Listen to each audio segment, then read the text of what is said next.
അപ്പോൾ ഇന്ന് നമ്മൾ ഉണ്ടാക്കാൻ പോകുന്നത് ബ്രെഡും ചോക്ലേറ്റും വെച്ചിട്ടുള്ളൊരു ഐറ്റമാണ്. ബ്രെഡിൻ്റെ സൈഡ് ഭാഗമൊക്കെ ഒന്ന് കട്ട് ചെയ്തെടുക്കാം. എൻ്റെ കയ്യിലുള്ള ചോക്ലേറ്റ് വെച്ചിട്ടാണ് ഞാൻ ഉണ്ടാക്കുന്നത്. നിങ്ങളെ കയ്യിൽ ഡയറി മിൽക്കോ മിക്കി ബാറോ എന്താണുള്ളത് അത് വെച്ചിട്ടൊക്കെ ഉണ്ടാക്കാം. ഇതുപോലെ ചെറിയ കഷ്ണങ്ങളായി കട്ട് ചെയ്തെടുത്തിട്ടുണ്ട്. ഒരു ബ്രെഡ് എടുത്തിട്ടുണ്ട്.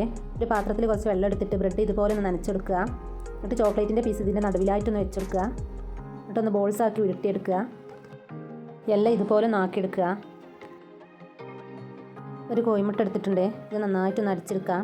അതിലേക്ക് 2 സ്പൂണ് പഞ്ചസാര കൂടി ചേർത്ത് കൊടുക്കാം. തേങ്ങ ചിരകിയത് കുറച്ച് എടുത്തിട്ടുണ്ട്. ചട്ടിയിലേക്ക് കുറച്ച് എണ്ണ ഒഴിച്ചെടുക്കാം.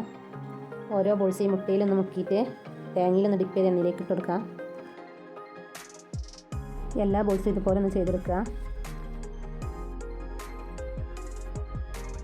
ഈ ഗോൾഡൻ നിറാകുമ്പോൾ നമുക്ക് എണ്ണയിൽ നിന്ന് കോരി മാറ്റാം.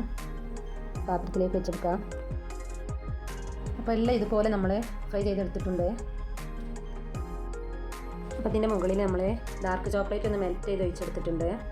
അപ്പോൾ അടിപൊളി ടേസ്റ്റാണ്, കുട്ടികൾക്കൊക്കെ ഇഷ്ടപ്പെടുന്ന ബ്രെഡ് ചോക്ലേറ്റ് ബോണ്ട. എല്ലാവരും ഒന്ന് ട്രൈ ചെയ്യാൻ മറക്കല്ലേ.